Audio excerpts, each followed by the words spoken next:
మన ప్రభు అయిన యేసుక్రీస్తు నామంలో ఈ యొక్క జూమ్ లో జాయిన్ అయిన మీ అందరికి కూడా నా హృదయపూర్వకమైన వందనాలు తెలియజేస్తున్నాను. దేవునికి స్తోత్రం కలుగును గాక. ఏమైనా దేవుని బిడ్డలారా, మత్తయి సువార్త 18వ అధ్యాయంలో రాయబడిన అంశమే, అలాగే లూకా సువార్త 9వ అధ్యాయంలో కూడా అదే అంశాన్ని మనం చూడవచ్చు. ఇక్కడ వారికి ఉన్న సమస్య ఏంటి ఆ శిష్యులకి అనేది ఆలోచన చేసినట్లయితే 18వ అధ్యాయం మత్తయి సువార్తలో, ఆ కాలమున శిష్యులు యేసు వద్దకు వచ్చి పరలోక రాజ్యంలో ఎవడు గొప్పవాడని అడుగగా, ఆయన ఒక చిన్న బిడ్డను తన యొద్దకు పిలిచి వారి మధ్య నిలబెట్టి ఇట్లనెను. ఇక్కడ ప్రధానమైన చర్చ ఏమిటంటే, పరలోక రాజ్యంలో ఎవడు గొప్పవాడని ప్రభువుని అడుగుతున్నారు శిష్యులు మత్తయి సువార్త 18వ అధ్యాయంలో. అయితే మార్కు సువార్తలో మనం గమనించినట్లయితే 33వ వాక్యం 9వ అధ్యాయంలో, అంతటి వారు కపెర్నహూముకు వచ్చిరి. వారు ఎవడు గొప్పవాడని మార్గమున ఒకరితో ఒకడు వాదించిరి కనుక. ఇక్కడ వాదించుకుంటున్నారు, మనలో ఎవరు గొప్పవారు, మన 12 మందిలో పరలోక రాజ్యంలో ఎవరు గొప్పవారుగా ఉండబోతున్నారు. ఇది వారి మధ్య సమస్య. 3.5 సంవత్సరాలు ప్రభుత్వనే తిరుగుతున్నారు, కానీ మరి బలమైన కార్యాలు చూస్తున్నారు, అద్భుతాలు ఆశ్చర్య కార్యాలు ప్రభు ద్వారా చూస్తున్నారు. కానీ వారిలో ఎవరు గొప్పవారు అనే ఒక ఆలోచన వారిలో కలగటం, నేను గొప్పవాడిగా ఉండాలి, నేను గొప్పవాడిగా ఉంటాను అని కలగంటం, నేను గొప్పవాడిగా ఉండాలని ఆలోచన చేయటం. ఏమండి, వాళ్ళ యొక్క హృదయంలోని దాన్ని ఏమంటారంటే, ఆ హృదయంలోని తపన అణుచుకోలేక మత్తయి సువార్తలో ప్రభువుని అడిగేశారు. మార్కు సువార్తలో వారు వాదించుకుంటున్నారు. లూకా సువార్త 9వ అధ్యాయంలో కూడా మనం చూసినట్లయితే 46వ వాక్యంలో, తమలో ఎవడు గొప్పవాడు అని వారిలో తర్కము పుట్టగా యేసు వారి హృదయాలోచన ఎరిగి, ఇక్కడ యేసు ప్రభు వారి హృదయాలోచన ఎరిగి వారిని పిలిచి ఒక చిన్న బిడ్డను తీసుకొని వచ్చాడు. ఈ 3 సందర్భాల్లో కూడా చిన్న బిడ్డ ఇక్కడ చాలా ప్రాముఖ్యమైన విషయం. ఒక చోటేమో ప్రభు వారి యొక్క హృదయాలోచన ఎరిగాడు, మరొక చోటేమో వారిలో వారు వాదించుకుంటున్నప్పుడు ప్రభు గమనించాడు. ఎందుకంటే ఆయన అంతరింద్రియములను పరిశీలించగలిగిన దేవుడు. దేవుని స్తోత్రం కలుగును కాక. హృదయాలోచన ఎరిగిన దేవుడు. ఆమెన్, హల్లెలూయా. ఈ జూమ్ని మనం ఏ ఉద్దేశంతో జరిపిస్తున్నామో, ఈ జూమ్లో ఏ ఉద్దేశంతో మనం జాయిన్ అవుతున్నామో, మన హృదయాలోచన తప్పనిసరిగా ఎరిగిన దేవుడు. దేవుని స్తోత్రం కలుగును కాక. అందుకనే హృదయాలోచన ఎరిగిన దేవుడు ఆ హృదయాలోచన కరెక్ట్ గా ఉన్నప్పుడు ఏం చేస్తాడంటే తగిన ప్రతిఫలం ఇస్తాడు. ఆ హృదయాలోచన లోక సంబంధమైనదిగా ఉన్నప్పుడు ఏమవుతుందంటే, ఘనత కొరకు, మహిమ కొరకు, మరి దేని కొరకు అయినప్పుడు ఏమండి, మనము ఎంత వాక్యం చెప్పినా, ఎన్ని సంఘం నడిపించినా, ఏమండి, సేవకుడిగా నేను ఎంత అరిచేరిసి వాక్యం చెప్పినా నాకు ప్రయోజనం లేదు, వినేవారికి ప్రయోజనం లేదండి. కానీ హృదయ పరిశుద్ధతో నేను వాక్యం చెప్పినా ప్రయోజనకరం. హృదయాన్ని ఖాళీ చేసుకొని ఏ వాక్యం ఈ రోజున ప్రభు మనతో మాట్లాడుతుందా అని వినడానికి సిద్ధపడుట మీకు కూడా ప్రయోజనకరం. దేవుని స్తోత్రం కలుగు. ఇక్కడే కాదండి, సంఘాలలో కూడా, మీరు వాక్యం బోధించే స్థలాలలో కూడా ఏమంటే ఆ ఉన్నతమైన ఆ తపనతో గనక వాక్యాన్ని బోధించగలిగిన, వాక్యాన్ని వినగలిగిన, ఖచ్చితంగా ఆ వాక్యపు ఫలాన్ని మనం పొందుతాం. వాక్య ఫలం ఎప్పుడు కూడా పాజిటివ్గా ఉంటుందండి. బైబిల్ అంటుంది, దేవుడు పంపించిన వాక్యం అట, దేవుడు ఆకాశం నుండి వర్షాన్ని కురిపించి ఏమంటే ఏ విధంగా వర్షము విత్తువానికి ఏమంటే ఫలాన్ని దయచేస్తుందో, పంటను దయచేస్తుందో, దేవుడు పంపించే వాక్యం కూడా అంటండి కార్యము నెరవేర్చకుండా తిరిగి వెళ్ళదంటండి. దేవునికి స్తోత్రం కలుగును కాక. ఈ రోజున చెప్పబడే వాక్యమైనా, హృదయపూర్వకంగా ఒక సేవకుడు ఏ చోటైనా చెప్పే వాక్యమైనా, మరొకసారి చెప్తున్నాను నేను, హృదయపూర్వకంగా ఏ చోటనైనా ఒక సేవకుడు చెప్పే వాక్యమైనా, ఆషామాషిగా తమాషాలుగా చెప్పే సేవకుడు మాటలు కాదు నేను చెప్పేది. ఉన్నతమైన ఆలోచన కలిగి ఒక సేవకుడు హృదయపూర్వకంగా నిస్వార్థంగా చెప్పగలిగే వాక్యం ఎక్కడ ప్రకటించినా ఖచ్చితంగా వినువారి కుటుంబాలలో, జీవితాలలో కార్యం చేయకుండా ఆ వాక్యం వెనక్కి పోదు. ఇది దేవుని వాగ్దానం. దేవునికి స్తోత్రం కలుగును గాక. వాక్యము మన జీవితంలో క్రియ చేయట్లేదు అంటే మన హృదయము బండబారినట్లుగా లెక్క. అప్పుడు ఇందాక సహోదరి ప్రార్థన చేసినట్లుగా మన హృదయాలను దున్నుకోవాల్సిన అవసరం ఉంది. మన హృదయంలో ఉన్న ముళ్ళ పొదల్ని, గచ్చ పొదల్ని తీసివేసుకోవాల్సిన అవసరం ఉంది. దేవుడు హృదయాలోచన ఎరిగిన దేవుడు. ఈ విషయాన్ని చాలా జాగ్రత్తగా మనం గుర్తుపెట్టుకోవాల్సిన అవసరం ఉంది. మనం ఇక్కడ పడుకుంటున్నామో, ఎలా పడుకుంటున్నామో, ఏం ఆలోచిస్తున్నామో, ఏం చేస్తున్నామో, ఏమండి అన్ని ఎరిగిన దేవుడు అండి. ఆయనకు మరుగైంది ఏమి లేదండి. దేవుని స్తోత్రం కలుగునుగా. ఈ విషయం కనుక మనకు తెలిస్తేనండి పాపం చేయడానికి సాహసించము. పొరుగు వాడిని గురించి నెగిటివ్ గా మాట్లాడటానికి పొరపాటును కూడా మనము సాహసం చేయమన్నమాట. ఈ రోజున క్రైస్తవుల యొక్క నోటి మాటలు, మన నోటి మాటలు ఎంత ఫ్రీగా వెళ్ళిపోతున్నాయి అంటేనండి, దేవుడున్నాడన్న భయం కూడా మనకు లేని పరిస్థితిలో ఉన్నామండి. ప్రియమైన దేవుని బిడ్డలరా, దీనికి కారణం ఏంటంటే తెలుసండి, సాతానుగాడు ఈ రోజున క్రైస్తవ జీవితాలని వాడు వెంబడిస్తున్నాడు, పాడు చేయడానికి ప్రయత్నం చేస్తున్నాడు. వాడికి దొరకకూడదని ప్రభు మనల్ని హెచ్చరిస్తున్నాడు. 3.5 సంవత్సరాలు ప్రభువుతోనే ఉన్నారు. పరలోకంలో ఎవడు గొప్పవాడని వాదించుకుంటున్నారు. ఒక చోటేమో ప్రభువుని డైరెక్ట్ గా అడిగేశారండి. ఒక సువార్తికుడు రాస్తాడు, వారు ఆలోచించుకొని చూడగా ఇంట కూర్చున్నప్పుడు ప్రభు వారిని పలకరించి ఆయనే జవాబు చెప్పాడు. మరొక చోట ప్రభు వారి హృదయాలోచన ఎరిగి ఒక చిన్న బిడ్డను తీసుకొచ్చి వారితో మాట్లాడాడు.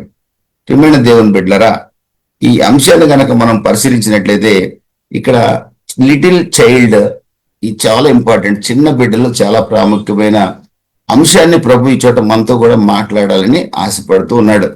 ప్రియమైన దేవుని బిడ్డలరా, మరి చిన్న బిడ్డల యొక్క విషయానికి మనం వచ్చినప్పుడు ఆ మత్తయి సువార్త 18వ అధ్యాయంలోనే ఆ చిన్న బిడ్డను తన యొద్దకు పిలిచి వారి మధ్య నిలవబెట్టి ఇట్లనెను, మీరు మార్పు నుండి బిడ్డల వంటి వారైతేనే మీరు. అక్కడ ఉంది ఎవరు?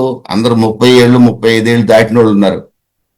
వాళ్ళతో అంటున్నాడు, చిన్న బిడ్డలు అంటే చిన్న పిల్లలు, చిన్న చిన్న వయసులో ఉన్న పిల్లలనే కాదు, వాళ్ళని కూడా మనం తీసుకోవచ్చు లెక్కలోకి. ఇంత పెద్ద వయసులో ఉన్న మనం కూడా తన శిష్యులతో అంటున్నాడు, మీరు మార్పు నుండి బిడ్డల వంటి వారైతేనే గాని పరలోక రాజ్యంలో ప్రవేశింపరని మీతో నిశ్చయముగా చెప్పుచున్నాను. కాగా ఈ బిడ్డ వలె తను తాను తగ్గించుకొని వాడెవడో వాడే పరలోక రాజ్యంలో గొప్పవాడు. మరి ఇలాంటి యొక్క బిడ్డను నా పేరట చేర్చుకునివాడు నన్ను చేర్చుకొనును. నా యందు విశ్వాసముంచి చిన్నవారిలో ఒకరిని అభ్యంతరపరచు వాడెవడో వాడు మెడకి పెద్ద తిరగటరాయి కట్టబడిన వాడై మిక్కిలి లోతైన సముద్రంలో ముంచివేయబట్టు వానికి మేలు. అభ్యంతరముల వల్ల లోకమునకు శ్రమ. ప్రియమైన దేవుని బిడ్డలారా, ఇక్కడ అనేక సందేశాలు ఉన్నాయి. ఇక్కడ చిన్న బిడ్డలని చేర్చుకోండి, చిన్న బిడ్డను నా పేరట చేర్చుకుని వాడు నన్ను చేర్చుకుని అంటే, ఇక్కడ ఈ చిన్న బిడ్డ అంటే సేవకుడు సాదృశ్యం, లేదా ఒక విశ్వాసిని తన ఇంట చేర్చుకునే ఏ విశ్వాస అయినా, ఒక సేవకుడిని తన ఇంట చేర్చుకునే ఏ సేవకుడు, ఏ యొక్క కుటుంబం అయినా కూడా ఏమండి ప్రభువుని చేర్చుకున్నట్టుగానే ప్రభువుని చేర్చుకున్న ఆశీర్వాదాలు పొందుతారు. అయితే ఈ రోజున ఎవరిని చేర్చుకోవాలి, ఎవరిని చేర్చుకోకూడదు అర్థం కావట్లా. అందరూ సేవకులే, బైబిల్ పట్టుకున్న వాళ్ళందరూ సేవకులే, సంచి చేసుకున్న వాళ్ళందరూ సేవకులు. ఒకప్పుడు సంచులు ఉండే, ఇప్పుడు బ్యాగులు తయారైనవి. కాబట్టి ఎవరిని చేర్చుకోవాలో అర్థం కావట్లేదు. ఈ విషయంలో చాలా జ్ఞానం అవసరం. నేను పలానా సేవకుడిని మీ ఇంటికి వచ్చిన వాళ్ళందరినీ చేర్చుకోమని మాత్రం నేను చెప్పను. ఎందుకంటే చేర్చుకొని కుటుంబాలు పాడు చేసుకున్న వాళ్ళు చాలా మంది నాకు తెలుసు. కనుక దయచేసి ఆ విషయంలో మీరు నిర్ణయం ఆలోచించండి. ఎవరిని చిన్న బిడ్డని అంటే సేవకుడిని మన గృహానికి రానివ్వాలో, ఎవరిని అలో చేయాలో అది మీ నిర్ణయం. నాకున్న ఆలోచన ప్రకారం అయితే మీ సంఘ కాపరిని తప్ప మరెవరిని మీ ఇంటికి అలో చేయడం అంత మంచిది కాదని నా ఉద్దేశం. దేవుని స్తోత్రం కలుగును కాక. ఎందుకంటే మీ సంఘ కాపరి మీద మీకు నమ్మకంగా ఉండబట్టే వెళ్తున్నారు. కాబట్టి మీ సంఘ కాపరిని మీ ఇంట ఎప్పుడైనా ఆయన విజిట్కి వచ్చినప్పుడు చేర్చుకొని ఆయనతో మీ విషయాలు చెప్పి ప్రార్థన చేయించుకోవడం మంచిది. ఇంకా ఎవరంటే వాళ్ళు బైబిల్ పట్టుకొని సంచి పట్టుకొని వచ్చిన అందరినీ మా ఇంట్లోకి రండి, మీకు కాఫీ ఇస్తాం, టిఫిన్ పెడతాం అంటాం మాత్రం దండగా నా ఉద్దేశం. అది ప్రమాదం అని కూడా నేను నమ్ముతాను. దేవునికి స్తోత్రం కలుగును. ఈ విషయంలో మీరు నన్ను క్షమించండి. దేవునికి స్తోత్రం కలుగును గాక. ఎందుకంటే చాలా కుటుంబాలు గందరగోళమైన నేను చూశాను అనమాట. దేవునికి స్తోత్రం కలుగును గాక. నేను చెప్తున్నానంటే నన్ను చేర్చుకునే విషయంలో కూడా మీరు ఆలోచించండి. అందుకే నేను పొరపాటున ఎవరిలో కూడా రాను. దేవుని స్తోత్రం కలుగును గాక. నాకు మీటింగ్ ఉంటే వెళ్తాను, పెళ్లిళ్ళకి పిలిచి నన్ను పెళ్లిలో కూర్చోమంటే కూడా కూర్చోడానికి ఇష్టపడను. నాకు అక్కడ ప్రసంగం ఉంటే నేను వెళ్తాను, లేకపోతే నేను వెళ్ళను, పెళ్లిళ్ళకి కూడా వెళ్ళను. ఇది నా పద్ధతి. ఎందుకంటే దేవుడు నాకు నేర్పించిన విధానం అనమాట. దేవునికి స్తోత్రం కలుగును గాక. ఇక్కడ చిన్న బిడ్డను నా పేరట చేర్చుకునేవాడు నన్ను చేర్చుకుని అంటే ఇక్కడ సేవకుని చేర్చుకునేవాడు అనే ఉద్దేశం. చిన్న బిడ్డ వల్లే తగ్గించుకునేవాడు పరలోక రాజ్యంలో ప్రవేశిస్తాడంటే చిన్న బిడ్డ స్వభావాన్ని కలిగిన వాడు పరలోక రాజ్యంలో ప్రవేశిస్తాడని చెప్తున్నాడు. ఎవరైనా ఎంత పెద్ద వయసుడైనా మార్పు నొంది చిన్న బిడ్డ లాంటి మనస్తత్వాన్ని కలిగిన వాడైతే తప్పనిసరిగా అతడు పరలోక రాజ్యంలో ప్రవేశిస్తాడు, లేకపోతే ప్రవేశింపలేడని కూడా చెప్తున్నాడు. అలాగే చిన్న బిడ్డని అభ్యంతరపరిస్తే, ఈ చిన్నవారిని అభ్యంతరపరిస్తే అంటే నిజంగా లిటరల్ గా చిన్న బిడ్డని అభ్యంతరపరిచినా, చిన్న బిడ్డని మనం హింసించినా అది భయంకరమైన శాపం. నెంబర్ 2 ఏంటంటే చిన్న బిడ్డతో పోలుస్తున్న సేవకుడిని. ఈ రోజున అనేక ప్రాంతాల పతనానికి కారణం, ఆశీర్వాదాన్ని లేకపోవడానికి కారణం నమ్మకమైన సేవకుల్ని హింసిస్తున్న పట్టణాలు, రాష్ట్రాలు చాలా ఉన్నాయి. మన దేశంలో కాదు, ప్రపంచంలో కూడా. మీకు బాగా తెలుసు, ఒరిస్సాలో గ్రహం స్టెయిన్స్ అనే ఆయన్ని సజీవ దహనం చేసినప్పుడు ఆ కొన్ని నెలల్లోనే భయంకరమైన వరదలు, సముద్రపు ఆ యొక్క తుఫానికి అనేక ప్రాంతాలు దెబ్బతినటం నేను ఆ రోజుల్లో నేను విన్నాను. దాన్ని పేపర్స్లో, న్యూస్లో కూడా చూశాను నేను. ఎందుకంటే అంటే అన్ని సందర్భాల్లో కూడా చిన్న బిడ్డని, అంటే చిన్న బిడ్డ లాంటి దైవ సేవకుని హింసిస్తే ఇలా జరుగుతుందని నేను చెప్పను. కానీ దాని శిక్ష మాత్రం గొప్పగా ఉంటుందనేది మాత్రం నాకు తెలుసు. అది ఎప్పుడు వస్తుందనేది మనకు తెలియదు. దేవుని స్తోత్రం కలుగును గాక. ప్రకటన గ్రంథం 6వ అధ్యాయంలో కూడా సింహాసనం కింద ఉన్న ఆ మొర పెడుతున్నారు కదా హతసాక్షులు, నాదా సత్యస్వరూపి, ఎందాక నువ్వు మౌనంగా ఉంటావు, మా రక్తం నిమిత్తం, మా ప్రాణం నిమిత్తం తీర్పు తీర్చవని అడుగుతున్నారు కదండి. కాబట్టి ఖచ్చితంగా హతసాక్షుల యొక్క రక్తం దేవుడికి మొరపెడుతూనే ఉందండి. హేబేలు రక్తం దేవుడికి మొరపెట్టింది. హేబేలు రక్తం దేవునికి మొరపెట్టింది. ఈ రోజున చంపబడిన క్రైస్తవ సేవకుల యొక్క రక్తం కూడా దేవుడికి మొరపెడుతూనే ఉంది. దేవుని స్తోత్రం కలుగును కాక. శిక్ష భయంకరంగా ఉంటుంది. అది లోకం మీదకి మరి ఆయా సమయాల్లో రావచ్చు, లేదా 7 ఏళ్ల శ్రమల కాలంలో భయంకరమైన ఉగ్రత కూడా కలగవచ్చు. ఏదేమైనా చిన్న బిడ్డని, లిటరల్ గా చిన్న బిడ్డని హింసించినా అది భయంకరమైన పాపం, శాపమే. దేవుని సేవకుడుగా ఉన్న చిన్న బిడ్డని, పిలువబడిన చిన్న బిడ్డని హింసించినా అది భయంకరమైన పాపమే. అదేవిధంగా చిన్న బిడ్డలాగా మారిన ఒక క్రైస్తవ విశ్వాసిని ధైర్యం చేసి ఎదిరించి మాట్లాడినా, హింసించినా అది కూడా భయంకరమైన పాపమే. అలా చేసినప్పుడట ఆ వ్యక్తి, అతన్ని ఆ తిట్టిన వ్యక్తి కానీ, దూషించిన వ్యక్తి కానీ, అభ్యంతరపరిచిన వ్యక్తి కానీ సముద్రంలో ఒక 100 పౌండ్స్ ఉండే ఒక మిల్ స్టోన్ ని, ఒక తిరగటి రాయి అంటే ఆ రోజుల్లో ఆ ద్రాక్ష ఒలీవ ఆయిల్ తీయటానికి ఆ పైన ఒక రాయి, కింద ఒక రాయి, ఆ రాళ్ల మధ్యలో ఆ ఒలీవలేసి దానికి పశువు కట్టి అది మన తిప్పేవాళ్ళు అనమాట. తిప్పినప్పుడు ఆ ఒలీవలు నలిగి ఆయిల్ వచ్చేది. ఆ కింద రాయి బరువు చాలా ఎక్కువ, పై రాయి బరువు కూడా ఎక్కువే. అదే విధంగా ద్రాక్షల విషయంలో కూడా అలాగే చేసేవాళ్ళు. ఇంచుమించుగా 100 పౌండ్స్ ఉండే రాయి అంటే 45 to 46 కేజెస్ రాయి. ప్రభు అంటాడు, ఇలాంటి చిన్న బిడ్డని అభ్యంతరం పరిచేవాడు అలాంటి రాయి మెడలో కట్టుకొని సముద్రంలో దూకటం మంచిది అంటాడు. అంటే దాని అర్థం ఏంటంటే వాడు బ్రతికుండటం వేస్ట్ అంటాడు. కారణం ఏంటంటే రాబోయే శిక్ష భయంకరమైందని ప్రభు ఆ చోట చెప్పడం ఆయన యొక్క ఉద్దేశం. ఏమైనా దేవుని బిడ్డలారా, మరి చిన్న బిడ్డ వంటి వారు మీరు మార్పు చెంది బిడ్డల వంటి వారైతేనే గాని పరలోక రాజ్యంలో ప్రవేశింపరని మీతో నిశ్చయముగా చెప్పుచున్నాను. మరి చిన్న బిడ్డ గురించి మనకు తెలియని విషయాలు ఏమి లేవు. 18వ అధ్యాయం మత్తయి సువార్త 1-2 వాక్యాల్లో రాయబడిన మాట, చిన్న బిడ్డలకి పాలిటిక్స్ ఉండవు, రాజకీయాలు తెలియదు. ఏమంటే చిన్న బిడ్డలు సాధ్యమైనంత వరకు హ్యాపీగా ఉండడానికి ప్రయత్నం చేస్తారు. వాళ్ళు రేపటి గురించి ఆలోచించరు. ఏమండి ఈ రాత్రి మా అమ్మ ఏం వండుతుందో అని ఆలోచించరు. ఏది వండినా సంతోషంగా తినడానికి ప్రయత్నం చేస్తారు. ఏమండి వాళ్ళు ఎవరిని లెక్క చేయాల్సిన అవసరం లేదు వాళ్ళకి. ఏమండి తర్వాత వాళ్ళు మనం ఏ డ్రెస్ వేసినా కూడా ఇది నాకు అందంగా లేదు, బయట నన్ను చూస్తే అసహ్యంగా ఉంటుందని శారీల మీద శారీలు మార్చరు, షర్ట్ల మీద షర్ట్లు మార్చరు మగవాళ్ళలాగా. ఎందుకంటే వాళ్ళు కేర్ ఫ్రీగా ఉంటారు. ఇంచుమించుగా చిన్నపిల్లలు అంటే దే ఆర్ సిన్లెస్. ఎందుకంటే వాళ్ళకి పాపం అంటే ఏంటో తెలియదు. సెల్ఫ్లెస్ అంటే వాళ్ళకి అహంకారం కానీ గర్వం కానీ ఏముండదు. వాళ్ళకి సొంత చిత్తం అనేది ఏముండదు. ఏమండి వాళ్ళు ఓపెన్ హార్టెడ్ గా ఉంటారు. వాళ్ళకి స్టేటస్ ఉండదు. స్టేటస్ నేను గొప్ప, నేను తక్కువ, నువ్వు ఎక్కువ, ఈ ఫీలింగ్ ఉండదు. అప్పుడు దాకా కొట్టుకున్న వాళ్ళు వెంటనే కలిసిపోతారు. మరలా ఆ చాక్లెట్ దగ్గరకు వచ్చి అందరూ కలిసిపోతారు. చిన్నప్పుడు మరి ఒక చాక్లెట్ ఇచ్చేవాళ్ళం. ఎదురుడు అడిగితే తిన్న తర్వాత వాడికి నాకు ఏదైనా తగాదు వస్తే మళ్ళీ నా చాక్లెట్ నాకు కక్కు అనేవాళ్ళం. అంటే ఎక్కడ కక్కేస్తారు దాన్ని తినదాన్ని, మళ్ళీ వెంటనే కలిసిపోయారు. నిన్నే కదరా కొట్టుకున్నారు, అంతలోకి ఆడుకుంటున్నారు ఏంటి?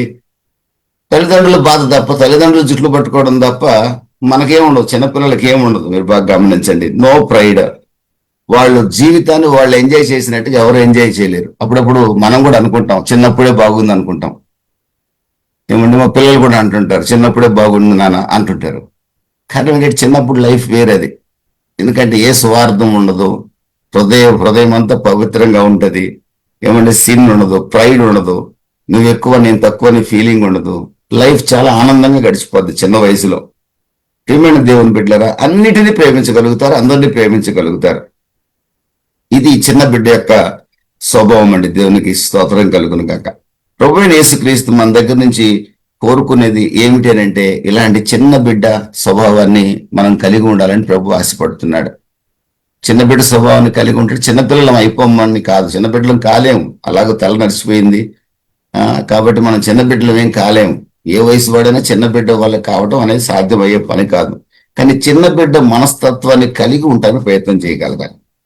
ఎందుకంటే మనం ప్రేమలో అభివృద్ధి చెందగలిగితే చాలండి. రోజు రోజుకి నిన్న మనం ద్వేషించిన వ్యక్తిని ఈరోజు మనం ప్రేమించగలిగే స్థాయికి మారాలండి. 10 రోజుల క్రితం ఒక వ్యక్తిని నేను ద్వేషించాను అనుకోండి, ఆ వ్యక్తిని ఈ రోజు నేను ప్రేమించగలిగే స్థాయికి మారగలిగితే నేను చిన్న బిడ్డ స్వభావంలో ఉన్నట్టే లెక్క. ఏమంటే పాపాన్ని రోజు రోజుకి అసహించుకునే వ్యక్తిగా నేను మారాలి. ఏమంటే నాలో రోజు రోజుకి గర్వం అనేది రోజు రోజుకి నాలో తగ్గాలి. ఏమండి ఆయనంత ఈయనంత అని నేను 10 రోజుల క్రితం అన్న నేను ఈ రోజుకల్లా నేను ఎవరైనా మనుషులమే కదా, ఆయనంత నేనెంత నేను అన్నానే, అయ్యో అలా అనకూడదు కదా, నేను దేవుని బిడ్డని, ఆయన నాకంటే ఘనుడని భావించమంది బైబిల్. మీరు ఒకరినొకరు గనులుగా ఎంచుకోండి అని ఉంది బైబిల్లో. ఒకరికంటే నేను మిమ్మల్ని గనులుగా ఎంచాలి. దేవునికి స్తోత్రం కలుగును గాక. నాకంటే మీరు గనులు, నాకంటే మీరు యోగ్యులు అనే ఆలోచన కలిగి ఉండడమే క్రైస్తవ్యం. బైబిల్ బోధిస్తుంది అదే, క్రిస్టియన్ లివింగ్ అదే. నేను 10 రోజుల క్రితము నేను గర్వించాను అనుకోండి మీ మీద, 10 రోజుల కల్లా నాలో ఈ ఆలోచన కనుక వచ్చింది అనుకోండి, అయ్యో జూమ్లో ఉన్నవారు నాకంటే గనులు కదా, నేనంతా వాళ్ళ ముందని ఆలోచన ఈరోజు నాకు కలిగింది అనుకోండి, నిజంగా నేను చిన్న బిడ్డ స్వభావంలోకి మారుతున్నట్టు లెక్క. దేవునికి స్తోత్రం కలుగుంటాక. సిన్లెస్, వాళ్ళకి ఏ పాపం తెలియదండి. మనం రోజు రోజుకి పాపాన్ని అసహించుకునే జీవితాన్ని జీవించగలగాలండి. అహంకారం, నేను నాది అనే స్వభావం రోజు రోజు కూడా తగ్గిపోవాలి మనలో. ఏమంటే వయసు పెరిగే కొద్దీ కూడా నేను నాదని అహంకారం తగ్గాలండి. కానీ చాలా మంది నేను చూస్తున్నప్పుడు ఈ మధ్యకాలంలో క్రైస్తవుల్నే 70 సంవత్సరాలు దాటాక కూడా నేను నాది అనే అహంకారం వాళ్ళలో ఎక్కువగా చూస్తున్నప్పుడు చాలా బాధేస్తుంది నాకు. మరి 70 దాటిపోయిన ఇంకా నేను నాది అహంకారం ఏంటబ్బాయి మనిషికి? చాలా బాధ కలుగుతుందండి, చాలా చాలా బాధ కలుగుతుంది. ఎందుకంటే ప్రియమైన దేవుని బిడ్డలారా, ఈ మాటలు ప్రభు చెప్పింది ఎవరికో తెలుసండి, ఎవరికో తెలుసండి, ఇంచుమించు రక్షణ పొందిన ప్రతి ఒక్కరికి చెప్పాడు ఈ మాట. అంటే రక్షణ ఏ వయసులో పొందనేయండి, అప్పటి నుంచి కూడా ఈ స్వభావం కలిగి ఉండాలి మనం. కానీ క్రైస్తవ్యంలో ఎదుగుతున్నామని చెప్పి 70 దాటాక కూడా ఇంకా అహంకారం, గర్వం పోకుండా, ఇంకా ఓపెన్ హార్టెడ్ గా ఉండకుండా, ఇంకా కల్మషం కలిగిన హృదయంతో, ఇంకా నేను అంత గొప్పవాడిని ఇంత గొప్పవాడిని అనే స్టేటస్ తో మెయింటైన్ చేస్తూ, స్టేటస్ ఉండొచ్చు, మన స్థాయి మనది, నో డౌట్, అందులో ఎవరు దించలేరు మన స్థాయిని. దేవుని స్తోత్రం కలుగును కాక. దాన్ని చూపించుకోవాల్సిన అవసరం లేదు. మనం మూర్ఛల రోగి గనక మెడలో వేసుకొని నేను మూర్ఛల రోగిని ఎక్కడ పడిపోయినా నీళ్లు పోయిండని మా చిన్నప్పుడు తిరుగుతుండేవాడు. మనం తగిలించుకోవాల్సిన అవసరం లేదు. మన స్థాయిని ప్రజలు గుర్తిస్తారు. మనం చదువుకున్న వాళ్ళమో ప్రజలు ఈజీగా గుర్తుపడతారండి. ఒక షాప్ దగ్గరికి నేను వెళ్ళి చూశాను, చాలా పాత బట్టలు వేసుకొని ఒక షాప్ దగ్గరికి వెళ్ళాను నేను. నా ముందు ఒక అతను చాలా నీట్ గా ఉన్నాడు. అతన్ని ఆ షాప్ అతను అంటాడు, చెప్పాయా అన్నాడు. నేను అనుకున్నా, ఇంత నీట్గా ఉన్నవాడే చెప్పాయా అన్నాడంటే నన్ను చెప్పరా అంటాడేమో అనుకున్నా నేను. ఎందుకంటే నేను అంత పిచ్చి బట్టలు వేసుకొని వెళ్ళా, టీ షర్ట్ మామూలుగా బయట తిరిగేటప్పుడు అటే తిరుగుతుంటా నేను. అతను వెళ్ళిపోయాడు. నా ముందు అతను నా దగ్గరకు వచ్చి షాప్ అతను, చెప్పండి సార్ అంటున్నాడు. నేను ఒక క్షణం ఆగి ఒక మాట అడుగుతా ఏమనుకోవద్దన్నా నేను. చెప్పండి సార్ అడగండి అన్నాడు. అతను అంత నీట్ గా తయారు వచ్చాడు. అతన్ని చెప్పబోయా అన్నావేంటి నువ్వు? నేను పిచ్చి పిచ్చిగా టీ షర్ట్లో వచ్చాను, నన్ను చెప్పండి సార్ అంటున్నావేంటి అన్నాడు. అడిగాను నేను, సార్ మీరు చదువుకున్నారా, ఉద్యోగం చేశారా, మీ స్థాయి ఏంటనేది మీ ముఖంలో తెలిసిపోద్ది సార్ అన్నాడు. నిజంగా వ్యాపారస్తుని చూసినప్పుడు నాకు ఆశ్చర్యం వేసింది. అలా నా జీవితంలో రెండు సంఘటనలు జరిగాయి. కనుక మనం ఎవరం కూడా నేను అంత గొప్పవాడు ఇంత గొప్పవాడు అని చెప్పుకోవాల్సిన అవసరమే లేదండి. మన గొప్పతనాన్ని ప్రజలు గుర్తిస్తారు. అన్నిటికంటే ముఖ్యంగా మనం తగ్గించుకుంటే దేవుడు మనల్ని గుర్తించి హెచ్చిస్తాడు. దేవునికి స్తోత్రం కలుగును కాక. ఆ చిన్న బిడ్డ యొక్క స్వభావాన్ని మనం కలిగి ఉన్నట్లయితేనే పరలోక రాజ్యంలో చేరగలమని ప్రభు సెలవిస్తున్నాడు. చిన్న బిడ్డ యొక్క స్వభావం ఏంటంటే ప్రైడ్ అస్సలు ఉండదండి. అతను ఎప్పుడు వినయ మనస్కుడై ఉంటాడు. వినయము సకల ఘనతలకి మూలం, వినయము సకల ఆశీర్వాదాలకు మూలం. పేతురు రాసిన పత్రిక 1వ అధ్యాయం 5వ పేతురు రాసిన మొదటి పత్రిక 5వ అధ్యాయం 6వ వాక్యంలో దేవుడు తగిన సమయంలో మిమ్మల్ని హెచ్చించినట్లు ఆయన బలిష్టమైన హస్తముల కింద హంబులుగా ఉండండి, దీన మనస్కులుగా ఉండండి. యాకోబు రాసిన పత్రిక 4వ అధ్యాయం 10వ వాక్యంలో కూడా దేవుడు దీన మనస్కుల్ని హెచ్చిస్తాడు. ఏమంటే సామెతల గ్రంథం 22వ అధ్యాయం 4వ వాక్యంలో కూడా వినయము సకల ఘనతలకి మూల కారణం అవుతుంది. మత్తయి సువార్త 23వ అధ్యాయం 12వ వాక్యంలో కూడా తను తగ్గించుకున్న వాడిని ప్రభు హెచ్చిస్తాడు. బైబిల్ ఎప్పుడు కూడా వినయానికి, దీన మనస్కి, సాత్వికత్వానికి, జెంటిల్నెస్ కి, మీక్నెస్ కి బైబిల్ ఎక్కువ ప్రాధాన్యత ఇస్తుందండి. ఎందుకంటే నా ప్రభు అయిన యేసుక్రీస్తే శిలువ మరణము నొందునంతగా తాను తగ్గించుకున్నాడు. దేవుడు మనల్ని రక్షించుట కొరకు తన ప్రియకుమారుణ్ణి మన కొరకు అనుగ్రహించాడు, తగ్గించుకుని అనుగ్రహించాడు. దేవుడు స్వభావమే హ్యూమిలిటీ. నా ప్రభు అయిన యేసుక్రీస్తు స్వభావం హ్యూమిలిటీ. ఆయన బిడ్డలమైన మనం, ఆయన సేవకులమైన, ఆయన విశ్వాసులమైన మనం ఎప్పుడు కూడా హంబుల్ స్పిరిటే కలిగి ఉండాలి. హ్యూమిలిటీతోనే మనం జీవించగలగాలి. వినయముతోనే మనం బతకగలిగినట్లయితే తప్పనిసరిగా పరలోక రాజ్యానికి మనం వారసులం అవుతాము. అది చిన్న బిడ్డలను చూపించి శిష్యులకి ప్రభు ఎక్స్ప్లెయిన్ చేస్తున్నట్లుగా మనం చూస్తున్నాం. సంఖ్యాకాండం 12వ అధ్యాయంలో మోషే గురించి రాయబడింది. మోషే మిక్కిలి సాత్వికుడు కనుకనే ఇంచుమించు 30 లక్షల మందిని నడిపించే నాయకుడిగా దేవుడు ఎన్నుకున్నాడు. అతని హృదయం దేవుడికి తెలుసండి. మనందరి హృదయం దేవుడికి తెలుసు. మన హృదయం అంతా దేవుడికి తెలుసు. ఆయనకు మరుగైంది ఏమీ లేదు. దానియేలు ప్రియమైన దేవుని బిడ్డలారా, రాజుకు ఆన్సర్ ఇచ్చినప్పుడు అంటున్నాడు, రాజా నేను జ్ఞానినైనందువల్ల ప్రభు నాకు బయలుపరచలేదు, దేవుడు మీకు తెలియజేయాలని మీకు వచ్చిన కల భావాన్ని నాకు వివరించాడని చెప్పి దానియేలు చెప్తున్నాడు. ఫరో కల మర్చిపోయిన కలని, కల భావాన్ని కూడా యోసేపు చెప్పాడు. అక్కడ వాళ్ళిద్దరు అంటున్నమాట, దానియేలు యోసేపు ఒకే ఒక మాట అంటున్నాడు, మేము జ్ఞానులమైనందువల్ల మేము ఈ మాటలు చెప్పట్లేదు, దేవుడు మీకు బయలుపరచాలనుకున్న దాన్ని మేము చెప్తున్నాము అన్నారండి. అంటే వాళ్ళు తమను తాము ఘనపరుచుకోలేదు, దేవుణ్ణే ఘనపరుస్తూ తన ఎదుట ఉన్న రాజుల్ని ఘనపరిచారు. దేవునికి స్తోత్రం కలుగును గాక. అందుకనే యోసేపు హెచ్చించబడ్డాడు, దానియేలు హెచ్చించబడ్డాడు, మోషే హెచ్చించబడ్డాడు, యెహోషువ హెచ్చించబడ్డాడు. పరిశుద్ధ గ్రంథంలో హెచ్చింపబడిన వారందరూ కూడా సాత్వికులే, వినయ మనస్కులే. పరిశుద్ధ గ్రంథంలో పతనమైన వారందరూ కూడా గర్విష్ఠులే. అందుకనే బైబిల్ నాశనానికి ముందు గర్వం నడుస్తుందని చెప్తుంది. చిన్నబిడ్డ మనస్తత్వం వినయం, సాత్వికం. చిన్నబిడ్డ మనస్తత్వం హ్యూమిలిటీ, హంబుల్ స్పిరిట్ కలిగి ఉంటాడు చిన్నబిడ్డ. అలాంటి వారిదే పరలోక రాజ్యం అని ప్రభు సెలవిస్తున్నాడు. ప్రియమైన దేవుని బిడ్డలరా, చిన్న బిడ్డలకు హామ్ చేస్తే 18వ అధ్యాయం 6వ వాక్యంలో కనుక మనం చూస్తున్నట్టయితే, నా యందు విశ్వాసం ఉంచి ఈ చిన్న వారిలో ఒకరిని అభ్యంతరపరచు వాడెవరో, మనల్ని అభ్యంతరపరిచేవాడు ఎవడో, వాడు లోతైన సముద్రంలో తిరగట్రాయి కట్టబడిన వాడే, లోతైన సముద్రంలో వాడిని ముంచివేయబడుట వానికి మేలు. అలా మునిగిపోతే వాడికి మేలు అంటున్నాడు. ఈ రోజున విడిగా దైవ సేవకులు హింసించేవాళ్ళు, విశ్వాసులు హింసించేవాళ్ళు పెరిగిపోతున్నారు. కారణం ఏంటంటే ఈ విషయం మనకు అర్థం కావట్లేదు.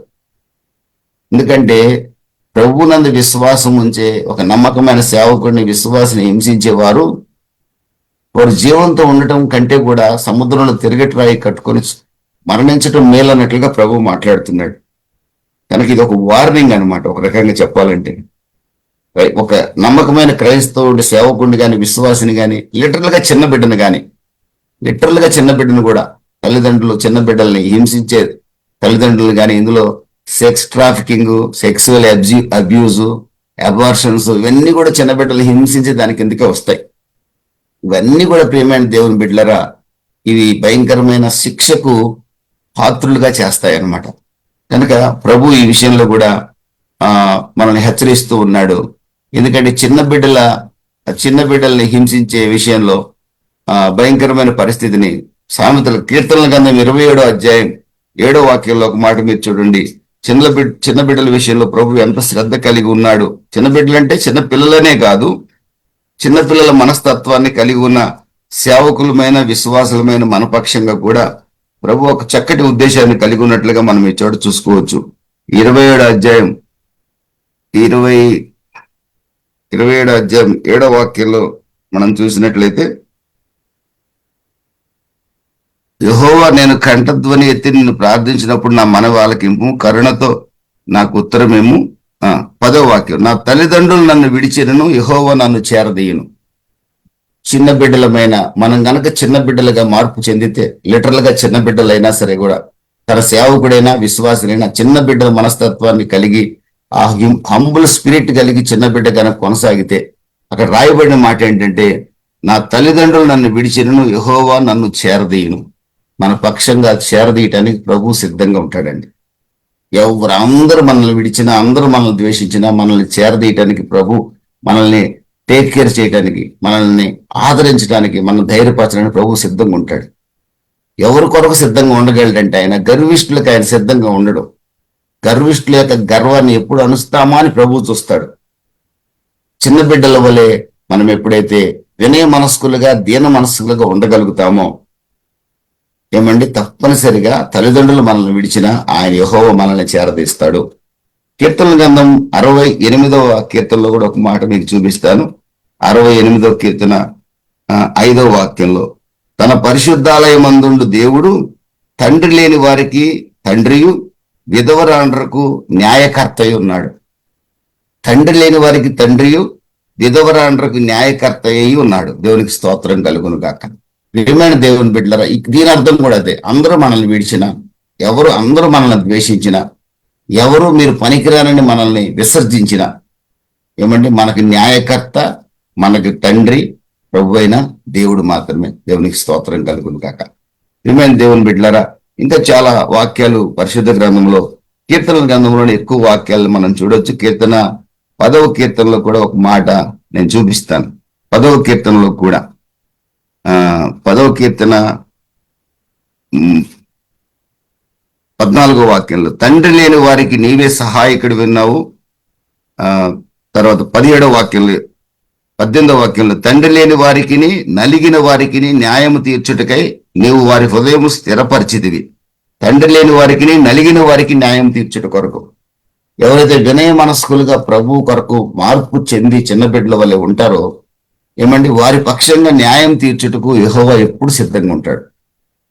కనుక ప్రియమైన దేవుని బిడ్డలారా, చిన్న పిల్లల మనస్తత్వాన్ని గనక మనం కలిగి ఉంటే, అలాంటి స్వభావంతో గనక మనం జీవిస్తే, తప్పనిసరిగా మనకు హాని చేయాలనుకున్న ప్రతి ఒక్కరి విషయంలో కూడా ప్రభు తీర్పు తీర్చడానికి సిద్ధంగా ఉన్నాడు. కనుక ప్రభు మనకు తోడుగా ఉన్నాడనే విషయాన్ని ఈ చోట మనం గుర్తుపెట్టుకోవచ్చు.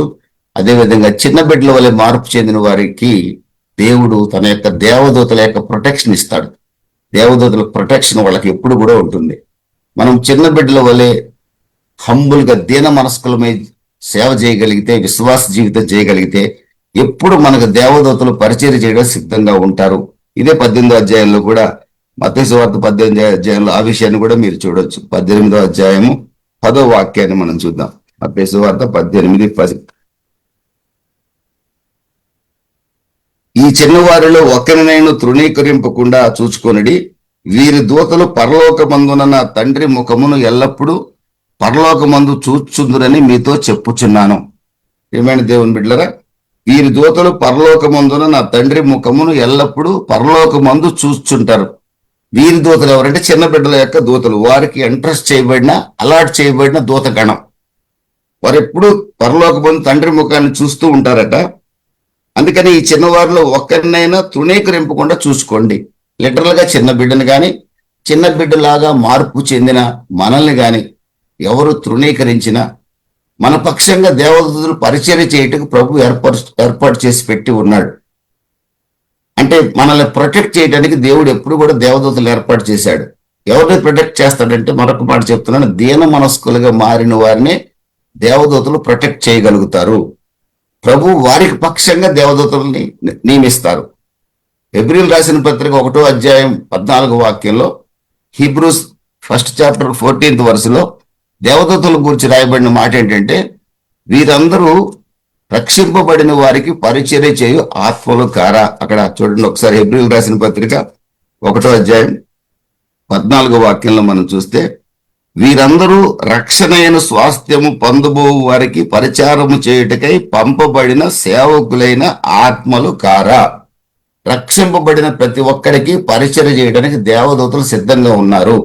ఆ రక్షింపబడిన వ్యక్తి వినయ మనస్కుడుగా ఉన్నప్పుడు మాత్రమే. గర్విష్టి రక్షింపబడినట్టే లెక్క. నిజంగా రక్షింపబడిన వ్యక్తి ఎప్పుడు కూడా వినయ మనస్కుడుగానే ఉంటాడు. గర్విష్టిగా ఉండి నేను రక్షింపబడ్డానని చెప్పే ఆ వ్యక్తి యొక్క రక్షణ అబద్ధం. కారణం ఏంటంటే, చిన్న బిడ్డల వలె మార్పు చెందిన వారికి దేవుడు దేవదూతల్ని వారికి ప్రొటెక్షన్ గా ఉంచుతాడు. వారి సేవ కొరకు దేవదూతల్ని ఎప్పుడూ సిద్ధపరిచి ఉంటాడు. ఈ రోజున మనం చిన్న బిడ్డల వలె మార్పు చెంది ఉన్నాము గనకనే ఈ రోజు వరకు కూడా అనేక ప్రమాదాల నుండి మనకు తెలియకుండానే దేవదూతలు తప్పించి ఉండొచ్చు. కొందరు దేవదూతలు తప్పించబడిన దర్శనాన్ని కూడా చూడగలిగారు. మనకు తెలియకుండా ఎన్నో యాక్సిడెంట్ల నుంచి దేవదూతలు మనం తప్పించి ఉండొచ్చు. అరే, మన క్షణంలో తప్పిపోయిందిరా, భయంకరమైన ప్రమాదం జరగబోయేది అంటాం మనం అప్పుడప్పుడు. ఎవరు తప్పించారంటే, మనకు పరిచర్య చేస్తున్న దేవదూతలే. దేవునికి స్తోత్రం కలుగును గాక. నమ్మకమైన సేవకులు, నమ్మకమైన విశ్వాసులు, చిన్న బిడ్డల వలె మార్పు చెందిన విశ్వాసుల యొక్క జీవితాలలో పరిచర్య చేయడానికి దేవుడు దేవదూతలు నియమిస్తాడు. దేవదూతల పరిచర్య అనేది ఒక ప్రత్యేకమైన సబ్జెక్ట్. అది దేవదూతలు ఉన్నారు, దేవదూతలు మన మధ్యనే తిరుగుతున్నారు. ఇప్పుడు మీకు ఎంతమంది దేవదూతలు ఉన్నారో మీకు కనపడరు. నాకు ఎంతమంది దేవదూతలు నా చుట్టూ ఉండి పరిచర్య చేస్తున్నారో నాకు కనపడరు. కానీ దేవదూతల పరిచర్యని మనం పొందుతున్నాము. మనం ఎంతగా దేవుల్లో ఎదిగితే అంతగా దేవదూతల పరిచర్యని ప్రభు మనకు అప్పగిస్తాడు. ప్రభు అంటాడు, యేసు ప్రభు అంటాడు, నేను పిలిస్తే కొన్ని వేల మంది పరలోక సైన్యం దిగిరారా అంటాడు. ఎందుకంటే ప్రభు చుట్టూ కొన్ని వేల మంది దేవదూతలు కావలి ఉన్నారు. కొన్ని వేల మంది దేవదూతలు కావలి ఉన్నారు. ఎలీషా చుట్టూ కూడా ఏమండి అగ్ని కొండ అంతా కూడా అగ్నిమయముగా మారింది. గుర్రములు ఏమంటే అగ్నితో దగదగ మెరుస్తున్న సంభవాన్ని గెహాజీ చూశాడు. ఎలీషా చుట్టూ కూడా, ఎందుకంటే ఎలీషా అనే ప్రవక్త చుట్టూ కూడా కొన్ని వేల పరలోక సైన్యం ఆయనకు ప్రొటెక్షన్ గా ఉండటం గెహాజీ తన మనోనేత్రాలతో చూశాడు. దేవునికి స్తోత్రం కలుగును కాక. ఈ రోజున మనం దీన మనస్కులుగా చిన్న బిడ్డల వల్ల ఉండగలిగితే దేవదూతల పరిచర్య మనం చూస్తాం. కీర్తన గ్రంథం 34వ అధ్యాయం 7వ వాక్యం మనకు తెలుసు కదండి. కీర్తన గ్రంథం 34:7, యెహోవా యందు భయభక్తులు గలవారి చుట్టూ దేవదూతలు కావలి ఉంటారు. దేవునికి స్తోత్రం కలుగును కాక. యెహోవా యందు భయభక్తులు గలవారి చుట్టూ ఆయన దూతలు నిలిచి ఉంటారు, కావలి ఉంటారు, కాపాడుతూ ఉంటారు. దేవదూతల్ని సృష్టించిందే దేవుడు అందుకొరకే. రక్షణ పొందబోయే వారికి పరిచర్య చేయడం కొరకే దేవుడు దేవదూతలు నియమించారు. మనకు బాగా తెలుసు. మరి క్రీస్తు రక్తం చేత కడగబడి దీన మనసులుగా ఉన్న మనల్ని ఎందుకు ప్రొటెక్ట్ చేయరు, మనకెందుకు సహాయంగా ఉండరు? తప్పనిసరిగా ఉంటారు. దీన్ని నమ్మి తీరాలి. దేవుని స్తోత్రం కలుగును గాక. ప్రియమైన దేవుని బిడ్డలరా, చిన్న బిడ్డల యొక్క రివార్డ్ 19వ అధ్యాయం మత్తయి సువార్తలో మనం చూసినట్లయితే 13 నుండి 15 వాక్యాలు. మత్తయి సువార్త 19వ అధ్యాయంలో చిన్నపిల్లల యొక్క బహుమానం ఏమిటి అనే విషయాన్ని కూడా మనం చూద్దాం. 19వ అధ్యాయం 13 నుండి 15 వాక్యాలు. అప్పుడు ఆయన వారి మీద చేతులుంచి ప్రార్థన చేయవలని కొందరు చిన్నపిల్లలను ఆయన ఎదుగు తీసుకొచ్చి ఆయన శిష్యులు తీసుకుని వచ్చిన వారిని గద్దించగా, యేసు చిన్నపిల్లలను ఆటంకపరచక వారిని నా యొద్దకు రానియుడి, పరలోక రాజ్యం ఇలాంటి వారిదని వారితో చెప్పి వారి మీద చేతులుంచి అక్కడి నుంచి లేచి వెళ్ళిపోయింది. చిన్న బిడ్డలకు రివార్డ్ ఏంటో తెలుసండి? పరలోక రాజ్యం. ప్రభువైన యేసుక్రీస్తుని నమ్ముకున్న వారందరికీ పరలోక రాజ్యమే రివార్డ్, బహుమానం అదే.